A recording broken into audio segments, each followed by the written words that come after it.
23-24లో శ్వేతపత్రం law and order మీద, గాంజా మీద, డ్రగ్స్ మీద అసెంబ్లీలో ప్రవేశపెట్టడానికి చంద్రబాబు నాయుడు గారు ఈ రోజు అసెంబ్లీలో ప్రవేశపెట్టడానికి సిద్ధపడ్డాం.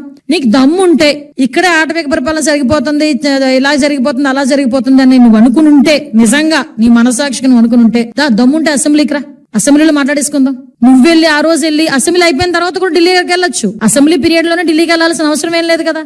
పట్టుమని 11 మందిని, నీతో కలిపి 11 మందిని కూడా ఎందుకు అటువైపు తిప్పేది? రమ్మని అసెంబ్లీకి, వాళ్ళకి అసెంబ్లీకి వెళ్ళాలి. నా దాస్తోనే కదా ఎమ్మెల్యేలకి నెగ్గేది.